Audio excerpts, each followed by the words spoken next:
Hello everybody, this is For the Masses podcast. I'm here with Vijay, who you may recognise. Say hello Vijay. Hi. And Denis, who you may not recognise, but this is his first time on our podcast. Fellow gap yearer, and sort of I don't know what to call us. Coronavirus generation child, yeah. Say hello, Denis. That's about accurate. That's a good description of that who does you sound are. like a good description. The Corona generation. Yeah. And today we're going to be talking about Trump. Repetitive, I know, but I mean it's our last opportunity to talk about Trump. Today is actually the 20th of January.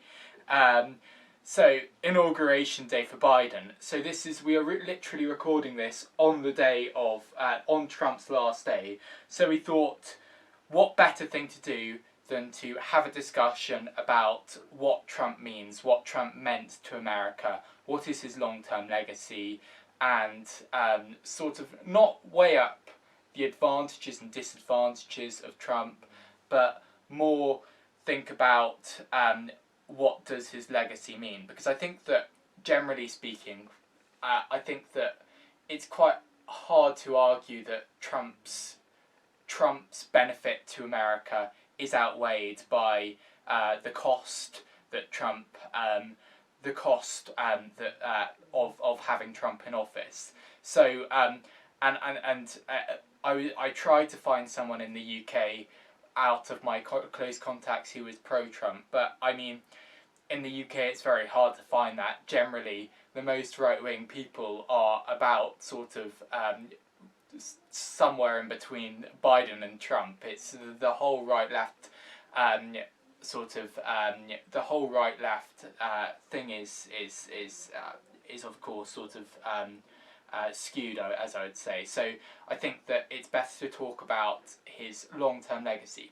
That being said, I think that each of us, should be given an opportunity to potentially give our general positions on Trump before we do that. Think what's the best or worst thing, or what's the defining thing about Trump and his presidency in everyone's opinion. And in that context, I think we can move on to his legacy. So maybe we start off with Denis. Do you wanna talk a bit about what you think about Trump? Denis, by the way, as you'll find out, is probably the most left wing of us three, or it depends. I mean, Vijay might have anarchist tendencies, but I would say that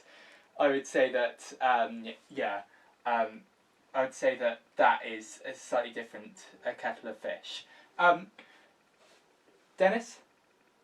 So I guess the worst thing about Trump, in my opinion, is probably his attack on democracy.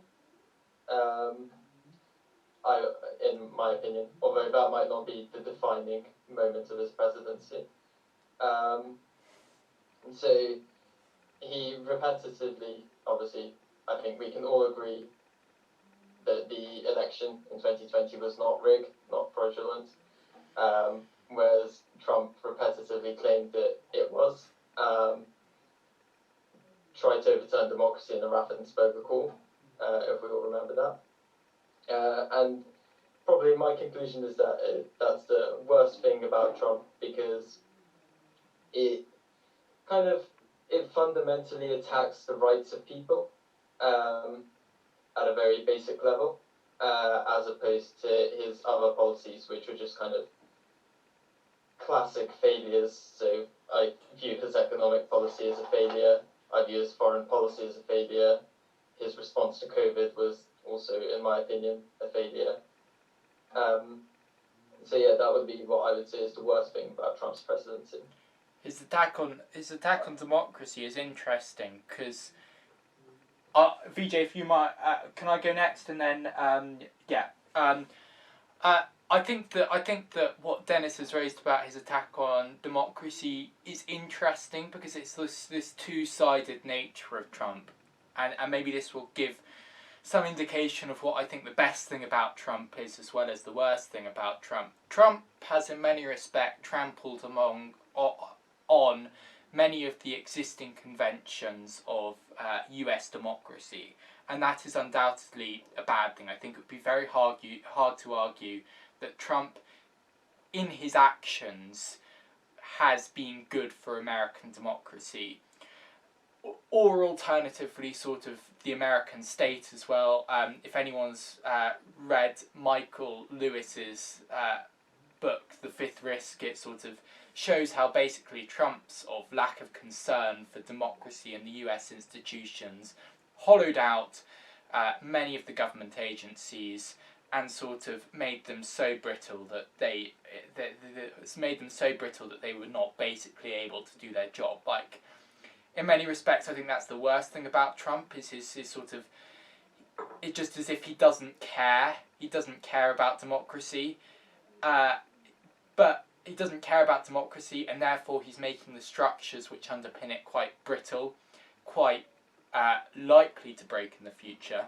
That being said, I think that this, despite the fact that what he's doing to democracy and institutions in America is bad, I think that Trump represents a wave of the disaffected, people who do not feel as if they have been respected and listened to, and he's been able to capture these really desperate voices and desperate hopes, and make them propel him to office, and then once he's in office, sort of enable this really strong sort of mutually reinforcing strong bond of loyalty between the disaffected sort of Rust Belt voters, or sort of as well as sort of just American sort of right-wing groups, and sort of and allow these disaffected people back into the fold, along with their anger. And I think that's not necessarily been good for democracy, but I think it shows how there's been sort of this necessary reaction against something that was brewing in American democracy for a long time, and that, I mean, Trump, if anything, shows the establishment that they cannot ignore these people any longer, which in itself might not be that bad a thing, and actually sort of shows sort of the liberal post-90s consensus that maybe it has a few flaws which need to be dealt with. Vijay, I know that went on for a long time, but what do you think? I think I'm in agreement, I think, with what you said.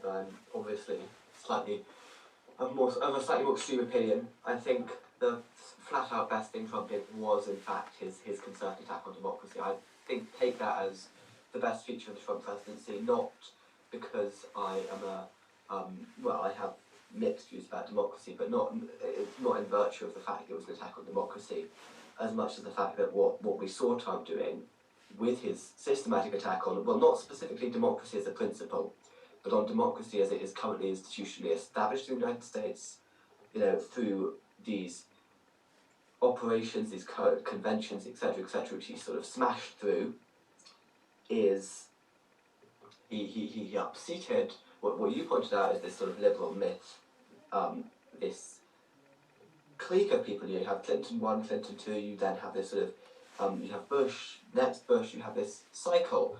And he kind of evoked all that. In a sense, I think the best thing Trump did was he took the voice of these disaffected people, views, indeed, that I think a certain liberal conception sees as firmly left in the past, and at best, successfully defeated. And in fact, on a platform composed almost entirely of those voices, he really did a lot of damage and made a very significant presence in the field of American democracy. Now, I think in terms of his failure is essentially the same as his success.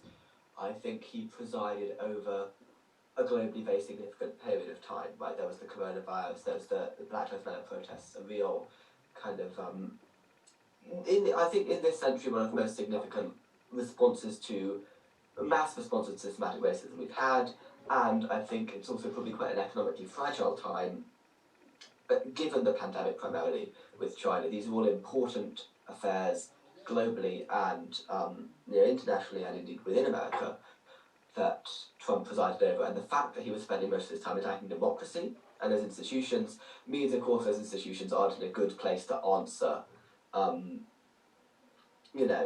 these threats. A vaccine analogy might be appropriate. If we see the best thing that Trump did as being a, kind of vaccine against a certain complacentness in American politics, complacency.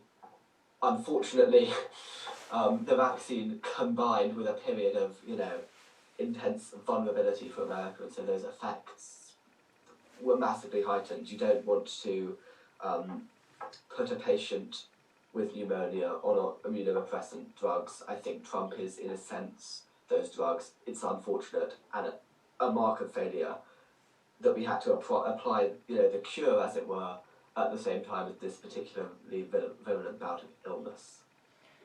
Yeah, it's a good metaphor. But we're not anti-vaxxers here. I suppose maybe Vijay is. Who knows? He's not. That's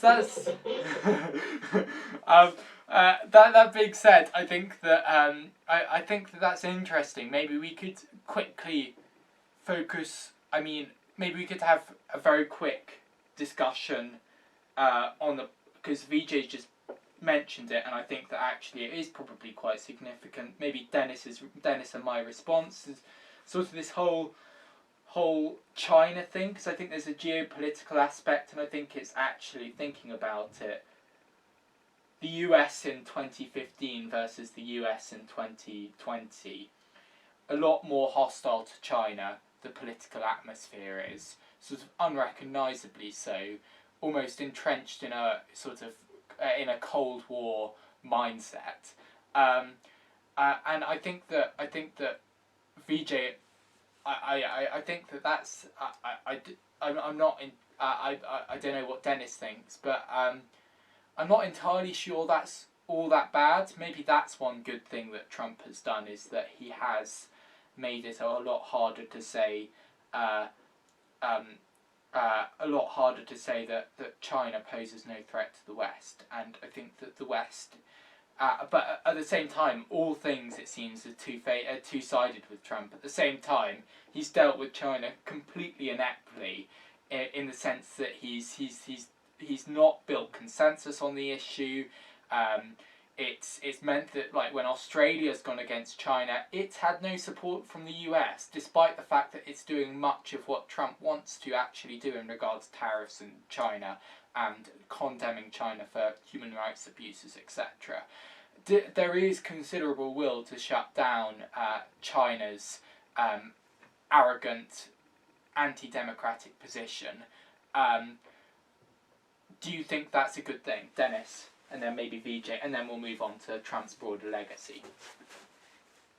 The problem with Trump's approach to China is that while I broadly agree that China poses a threat to democracy, has engaged in many human rights abuses, and I generally say that that is bad, kind of obviously. He's also, as you said, dealt with it completely wrongly. So he could have built a global coalition to stand against China. Instead, he's distanced himself from all his allies, left the Trans-Pacific Trade Partnership, if that's the correct name, which was designed to be against China.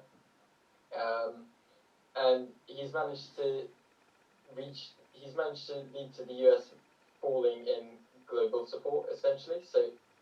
So according to Pew Research, the global image of the US had reached a record low since they started collecting data, which isn't exactly a good thing for global coordination against China. More than that, I think it kind of extends, this kind of leads on into a bit of a broader foreign policy point on the Trump administration. And while he created an atmosphere hostile to China, he didn't exactly create an atmosphere hostile to other authoritarian governments, which I would say is problematic. So, for example, he supported Saudi Arabia, Russia, Poland, Hungary, all of which are either authoritarian or drifting that way.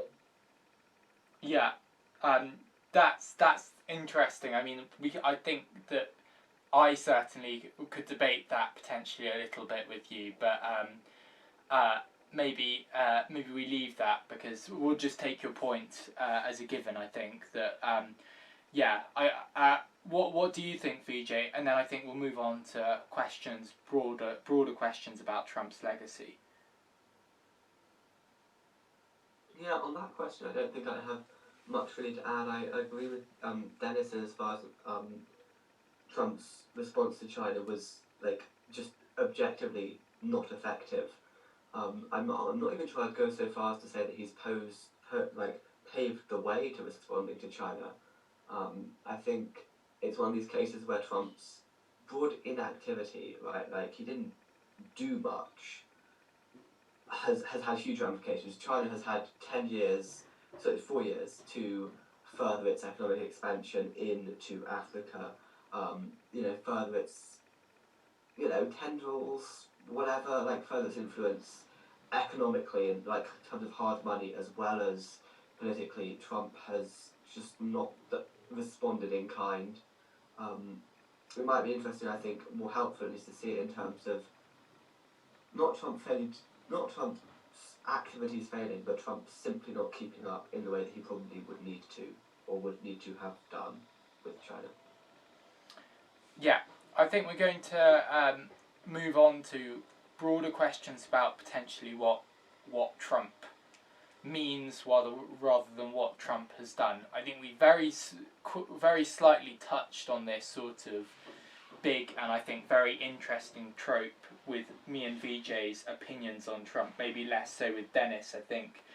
But I think it's clear that Trump is this moment in the West that is it has dealt a shattering blow to the optimism which has sort of really been the story of the West since the early 1990s.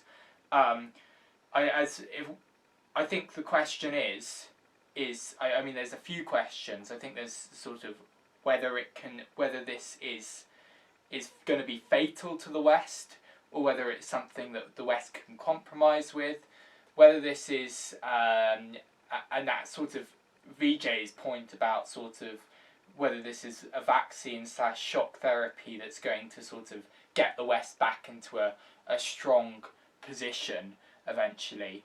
Or alternatively, potentially a different point of view, maybe that one that Dennis might be more sympathetic to, is does this actually mean anything at all in the long term? I think that there can be a case to be made. I might not agree with it, but I think there certainly can be a case to be made that this whole sort of left behind narrative might be indicative of something quite short and sharp, and something that maybe in future years is sort of like a last breath of this sort of a certain form of social conservatism, and maybe actually in reality there's some sort of broad shift in towards certain liberal viewpoints that progress over time. Maybe I'll let Dennis go first because I think that I quoted on something that he might be more sympathetic to. So maybe give him the chance to say whether he you do believe in that or not. What do you think about Trump and his broader legacy towards the West, Dennis? So I think Trump has a couple of factors. So first, the left behind kind of narrative is probably quite accurate. So in 2016, over 35% of counties that Trump carried had job losses. But the thing is with the left behind is that eventually they are left behind and the world kind of moves on without them. And I think that it probably is the last gasp of a social conservatism of a certain type of social conservatism that's just outdated. But simultaneously, I think it's also the sign of a rise of authoritarianism and fascism, frankly. Um, and general kind of, so we discussed that Trump attacked democracy, a general potentially kind of attack on democracy across the West, and it might just be symptomatic of that, which I hope will eventually kind of pass with democracy being the stronger for it, but shocks to democracy have not always proven a good thing. Yeah. So, yeah. Vijay, I think there's a lot to engage here. Vijay, do you want to respond? Yeah, I mean, I think the hackles are raised by this idea that, you know, it's the last fanfare of social conservatism which will die out, wilt, perhaps, as it should, on the journey of this kind of march of progress, your neo-Hegelian progression towards some kind of transcendent synthesis or what have you. I mean, I can see the motivations behind that kind of view. I can see why it makes sense to say, look, these people hold views we have deemed to be anachronistic, therefore, you know, let us expect that they become an anachronism. But I'm not sympathetic to that view, and I think the reason is that I don't particularly believe that.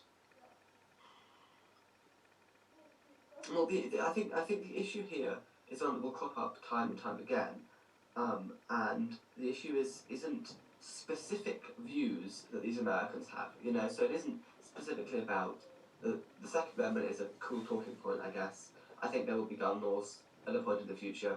I don't think it's about gun laws. So to that extent, I agree with your analysis, right? There will these people who harp on about owning AK-47s to go to work with will, you know, quietly be passed over and eventually, hopefully, noted with use. But this idea that there are other people who have these clashing views, this the antithesis, right? The antithesis, that still holds, and that is something which will continue to exist. Whatever happens with specific views, there will always be the dispossessed in some form or another, and I think what we should take away from Trump is the fact that because of the way the world now works, we can't just leave these people behind as might have worked before. And the reason that I say this is, in the past, it would be very easy for you to think, I think an excellent example actually of this is racism. Like, after the success of the civil rights movement in America, one might have been forgiven for thinking, aha, this is it. The racists, these old white men, will die out soon enough. We will continue on this, you know, march towards racism. That didn't happen. You know, June is evidence that didn't happen. What in fact happened is the mainstream public media no longer really engaged with these figures, these kind of ardent racists. They slipped into the background, and we forgot about them. But and this is why I think Trump is very important, is that we now have the machinery in place that means that cannot happen ever again. Trump mobilized support through Twitter. He is the president who tweeted, right?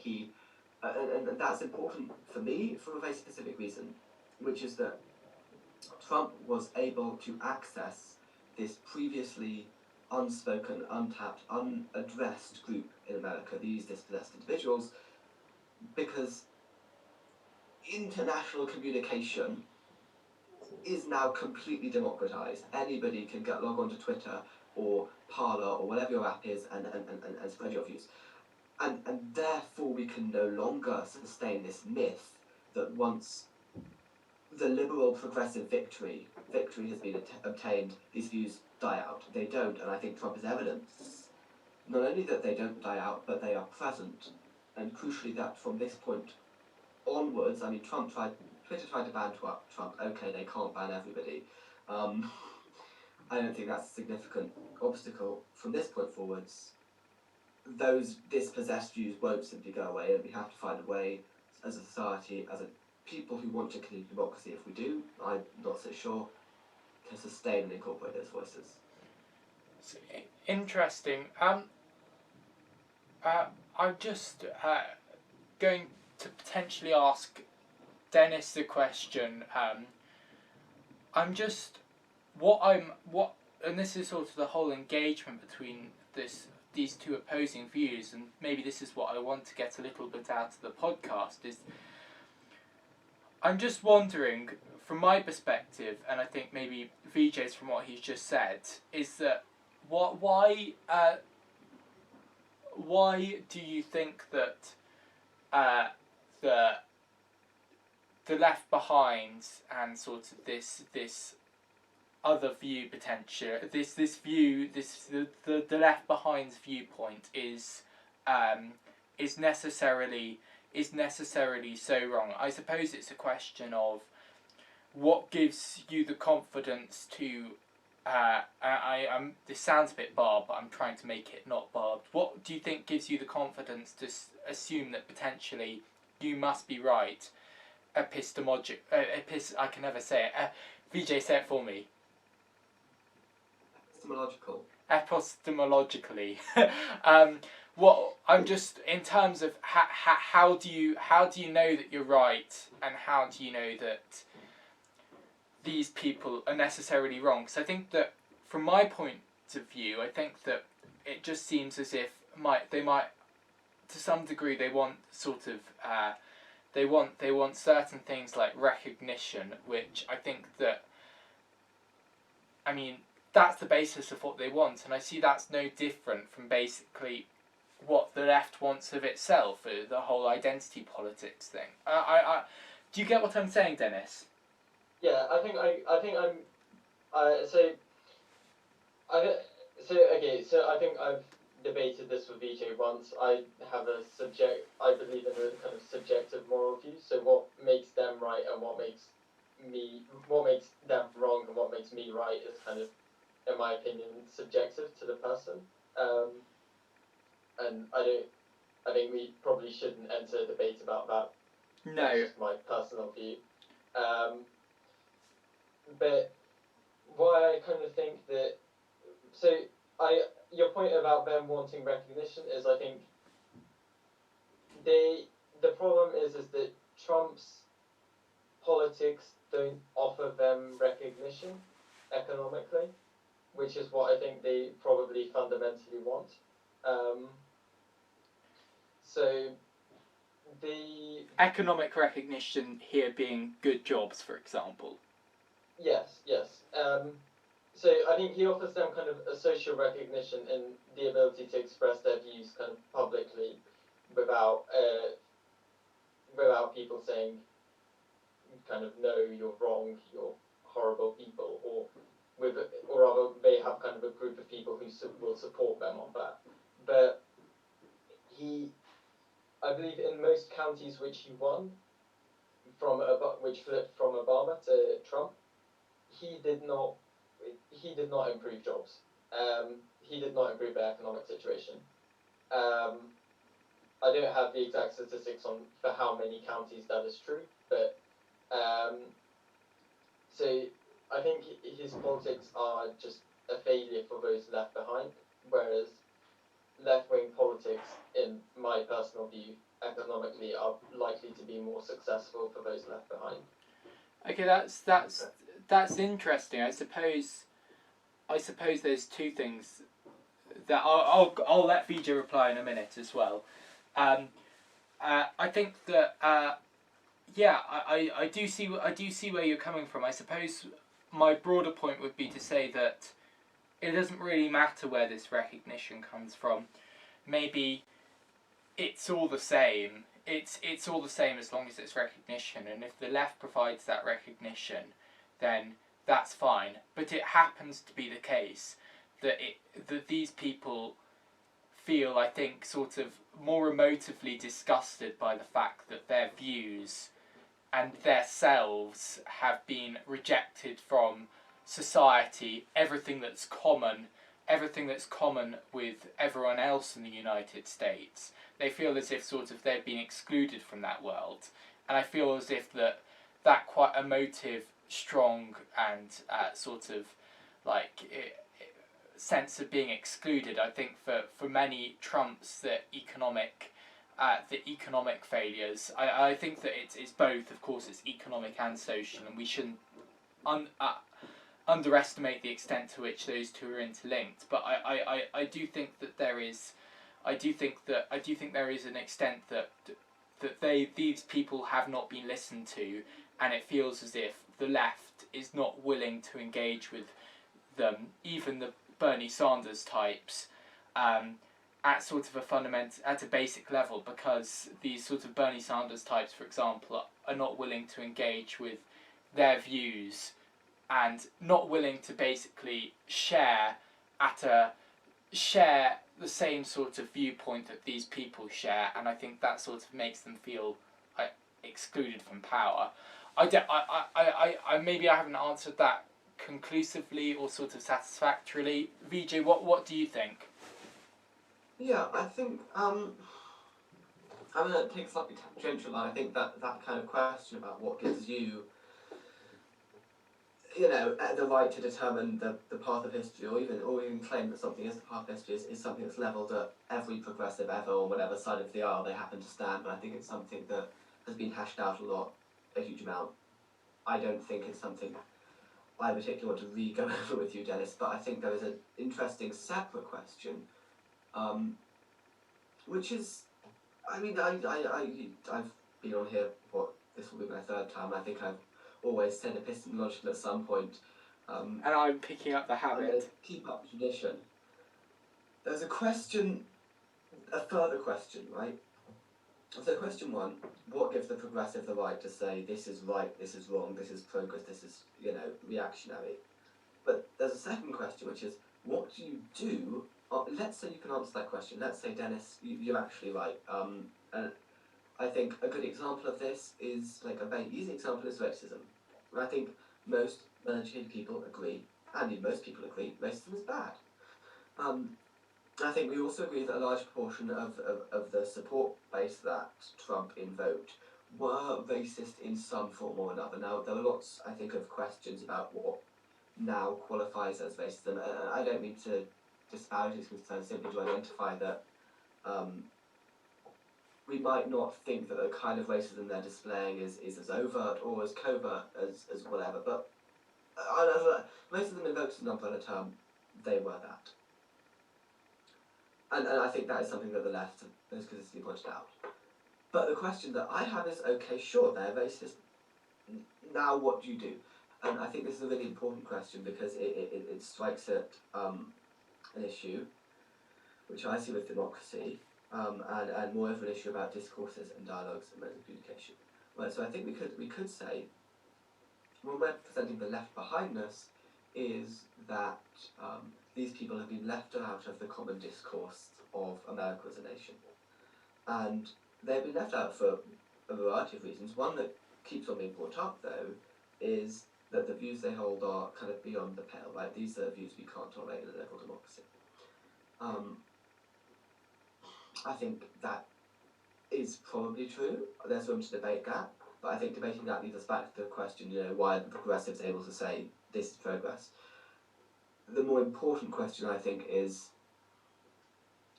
okay, what effect does that have on these individuals, right? So let's say, for the sake of argument, this group of individuals, and I think it's quite likely to be true anyway, but whatever, this left out group of people are, in the vast majority, racists, in a way that most right-thinking people think means that they shouldn't they shouldn't be able to exercise certain kinds of powers which would be affected by the views that they hold with regards to race. You wouldn't want a racist cop. That, I think, is something that Jude very much showed.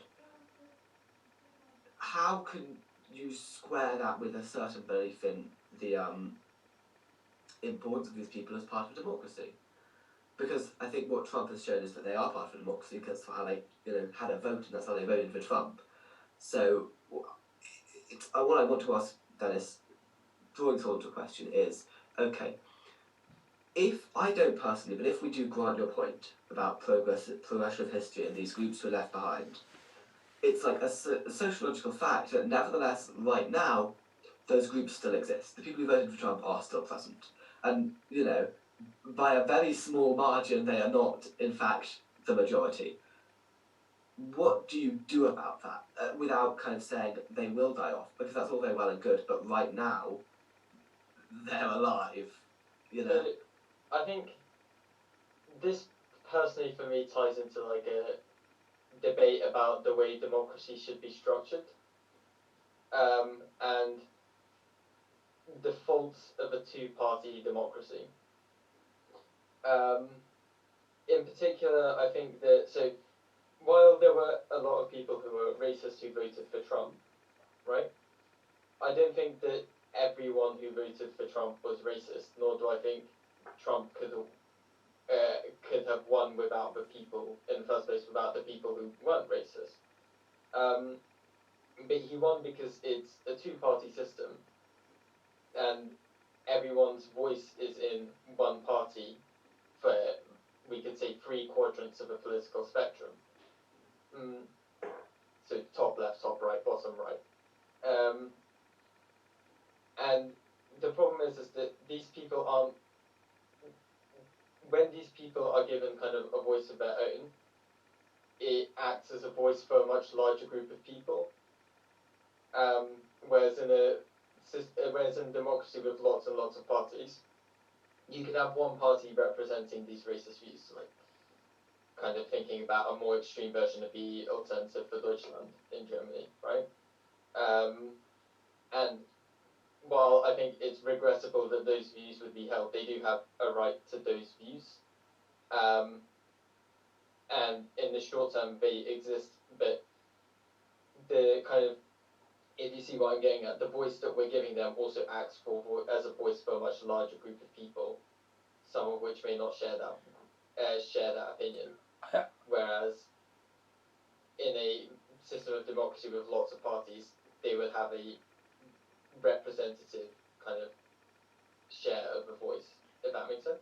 But I mean, my I suppose my repulse to that would be twofold. The first is that there are places like Hungary which have broadly sort of parties like Fidesz, which is like very clearly something akin to Alternative for Deutschland, or certainly a lot closer to it, certainly more explicitly anti-democratic, far more explicitly anti-liberal democratic than even Trump, for example, in the sense that Orban is actually willing to speak out against these things. And I think the second thing is that often I think that if you imagine of the vast swathes of people who still don't vote, even when Brexit or Trump is on the ballot, like with Brexit, for example, you got with Brexit in the 2019 referendum and the 2020 election, you still had relatively low historically, or you had not historically, but you still had large swathes of people who didn't vote, who one would only assume still remained apathetic. So there's sort of a large swathe of people even still there that, like, I mean, it feels as if would be quite likely to vote for Trump or Brexit. In any case, if they actually were forced to vote or something. So it feels as if there is like significant disaffection anyhow. Like, do you so it feels like there's more than you're making out, and also it's certainly not possible that the situation that Vijay's talking about, where you have like parties which are really against what you're speaking about, have majority support.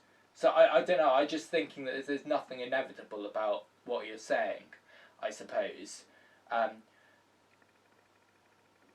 Well, I suppose that, so if we think about Fidesz, it comes about from a country which kind of as a whole was left behind by the collapse of the USSR. And I think that you could probably also apply that kind of opinion to Poland and to, especially of all countries, Russia. as in the entire country is left behind and therefore clings to certain views which are hard to then kind of dislodge, so to speak, because who's willing to say, with the topic of racism, who's willing to educate the populace on, as was quite a common theme, if the entire country is kind of left behind and doesn't want to be educated. In Russia, you could talk about homosexuality being an equivalent issue.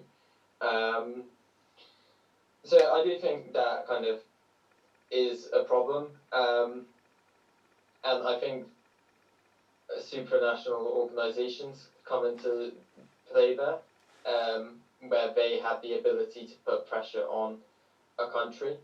So ideally, for example, with Hungary, the EU would put pressure on Hungary. With Russia, the UN would put pressure on Russia, and that would ideally change kind of the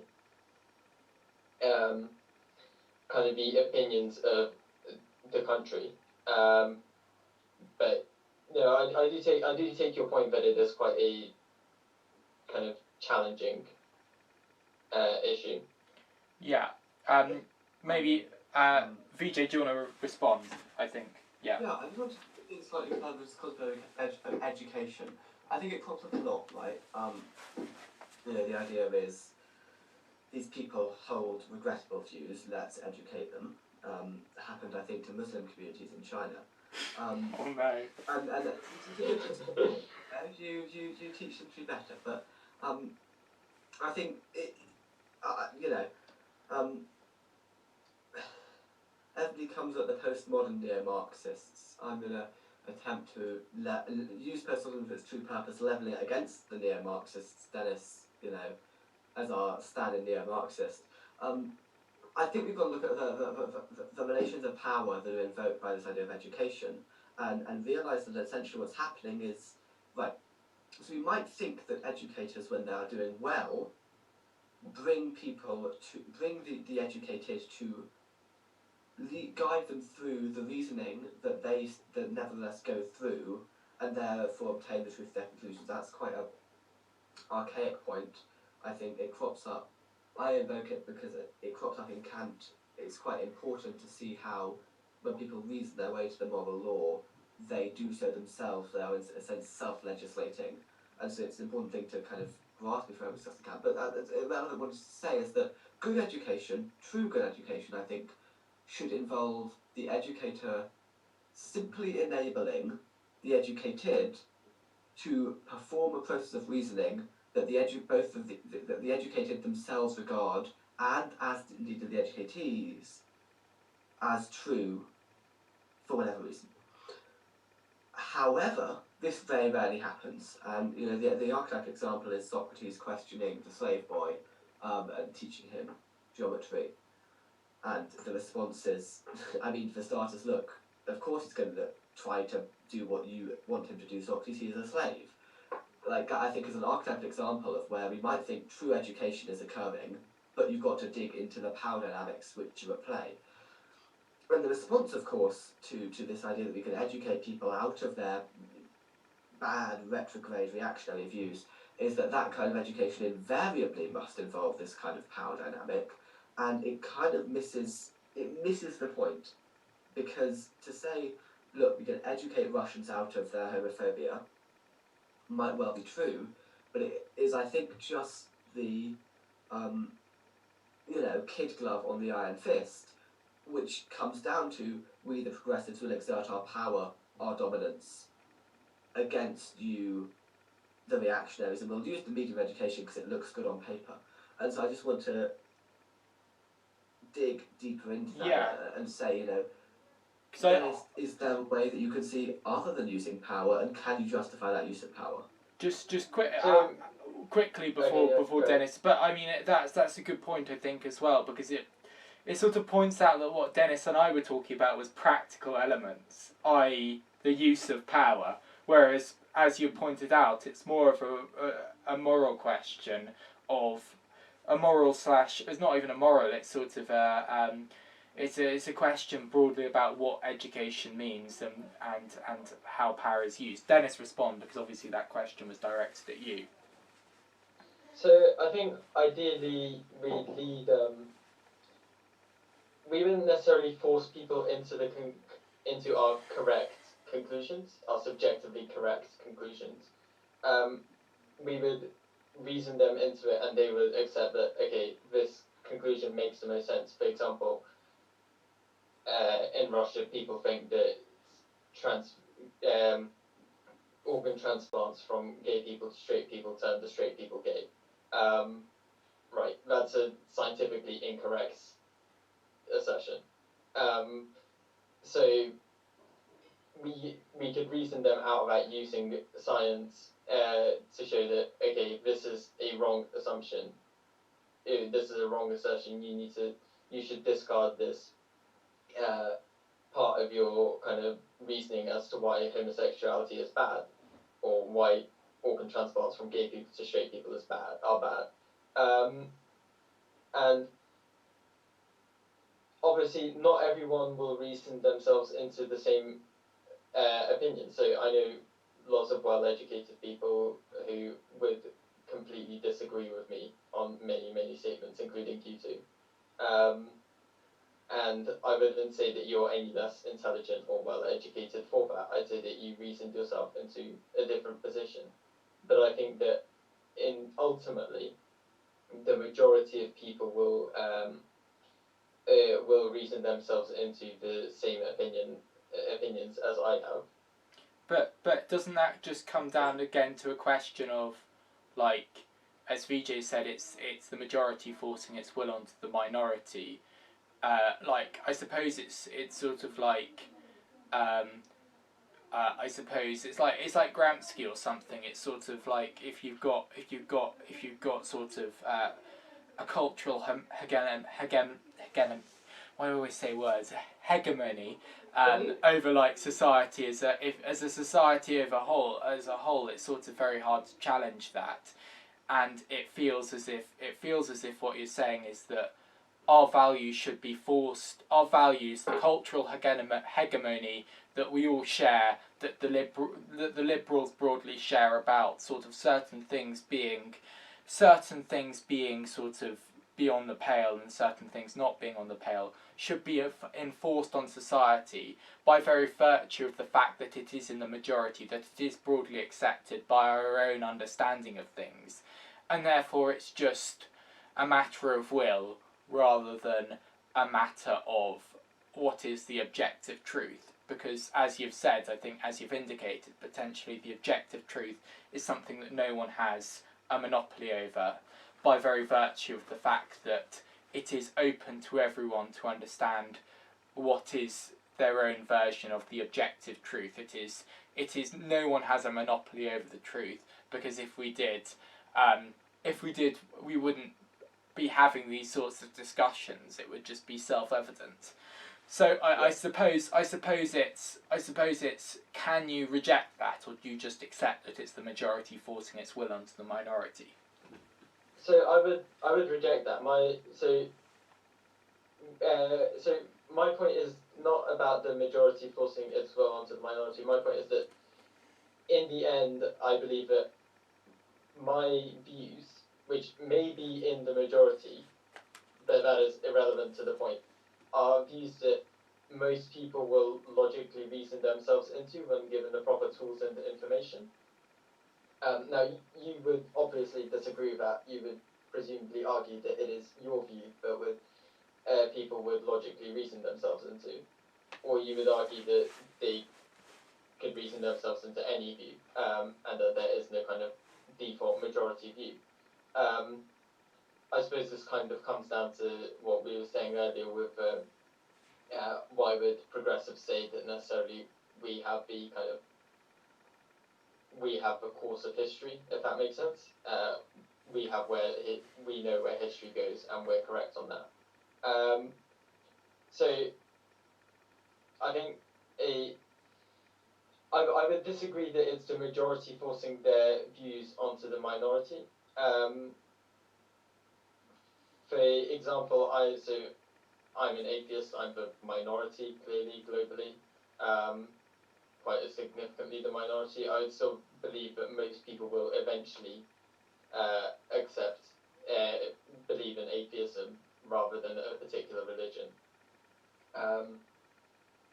And I think that view is borne out by the facts so far. Okay, yeah. Vijay, Yeah, you had something to say? Quickly, there's a philosophical concern about this idea of error theories. So, I understand the perspective you're outlining, right? And for any given individual to hold a perspective kind of makes sense, is if there is an objective truth, it is optimistic, yes, but not crazy to think we'll gradually get there. The question I want to raise, though, is a problem not with that view, but with its implications. The argument I think would run in this way.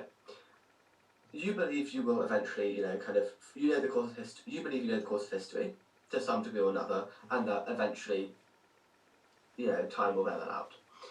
Right now, the fact it isn't true right now indicates it's possible for other people to disagree with you about the course of history, and not for that disagreement not to be instantly resolved. But the important fact is that it suggests it's possible for people who, as you sort of agree, are otherwise well educated and intelligent, to come to different beliefs about the nature of the course of history. Right.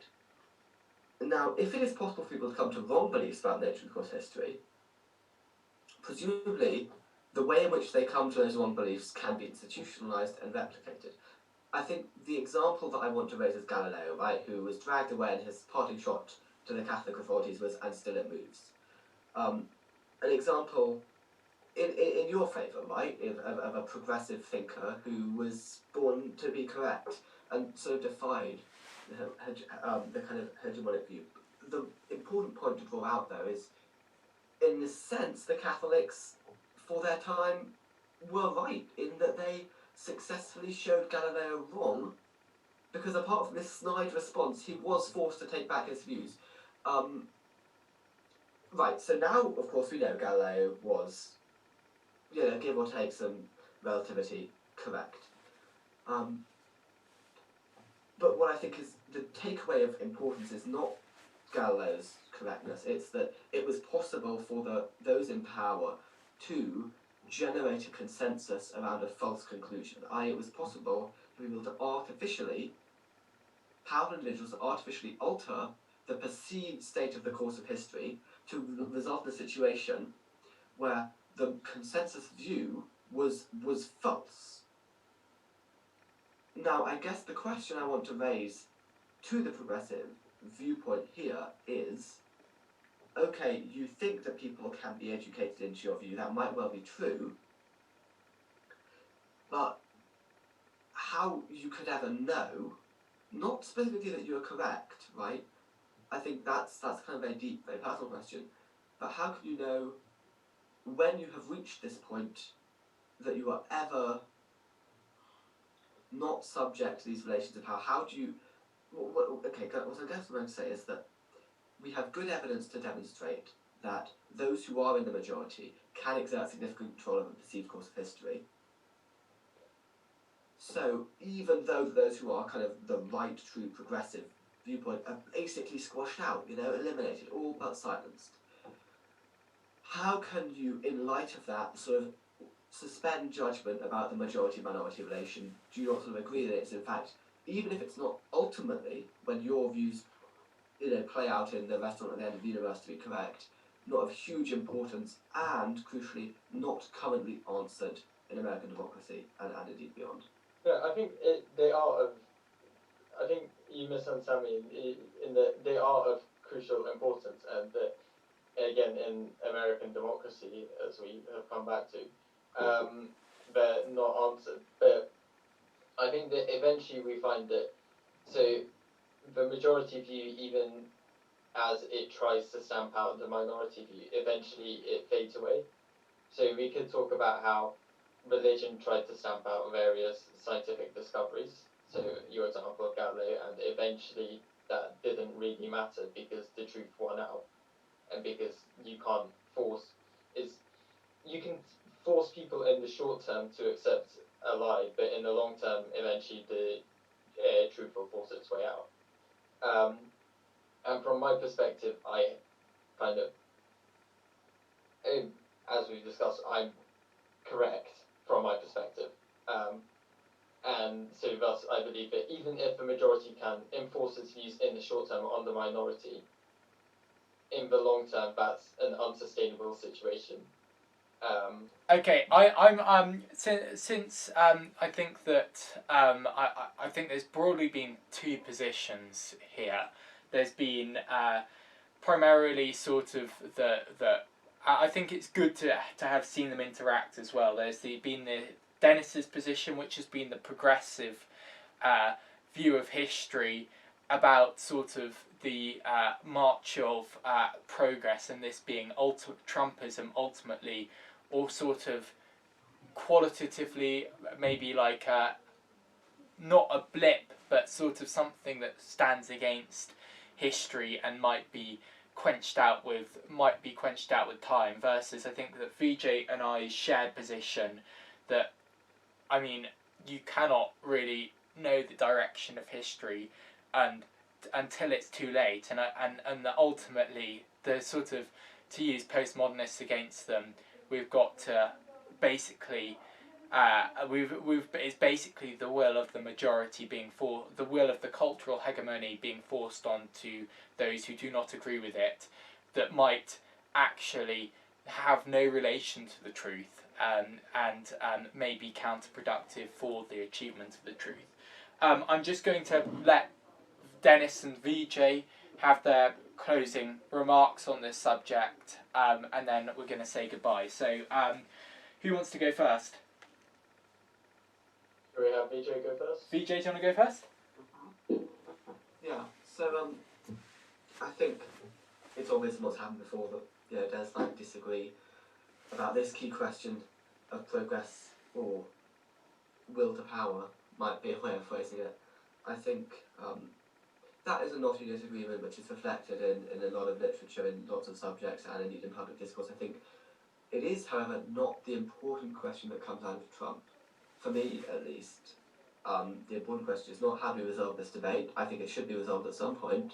The important question is finding some way of, whatever we believe about the eventual progress of history, how can we find a situation where we accept, because whatever happens, we acknowledge there are these voices which may or may not go against the grain or indeed be part of the mush, however you envisage history. But I think Trump brings to the fore this question of the modern age, which is these voices very much exist. How do we answer them? And as I see it, the next time in the global political stage that this question will really be tested is in the situation and the question, which we touched on at the beginning of the podcast, what do we do with China? That, I think, is the next upcoming situation where we have to say, regardless of our views about the ultimate truth or falsity of people's perspectives, or whatever, there are very real powers and very real people with very real disagreements, and you can't simply say, in the future it'll be okay to answer them. Okay, Denis? So I think, yeah, as Vijay said, this is quite a complicated debate, which we've had. I mean, I think I'd like to return back to Trump, given that this podcast was somewhat about Trump, and say that Trump, I think that Trump is a blip in history. I think that it's probably a somewhat elongated blip. I don't think that he necessarily is. So while I think that he is kind of part of the last gasp of this specific form of social conservatism, I think it will, there probably will be a successor to Trump. And my personal final worry with Trump really is that the fundamental issues that kind of caused his rise have not been resolved. In my opinion, will not be resolved under Biden. Eventually they will be resolved, but given that Biden is center right, not my cup of tea. I think that the the fundamental economic issues won't be resolved. And I think that could be more intelligent, better organised, and more dangerous. Looking at the Capitol insurrection, riots, whatever you prefer to call them, we're not going to delve into that right now. That could have been much better organised. That could have been much more dangerous. That could have been much more damaging to democracy. And I think that had that been well enough organised, it could have started a civil war. And I think that the next Trump could actually potentially use that, whether he's a more moderate figure slightly, but still authoritarian. But yeah. Yeah. Okay. Well, I mean, this podcast does endorse Biden. Don't listen to Dennis. This has been very entertaining. So goodbye from me and my comically small chair. Au revoir.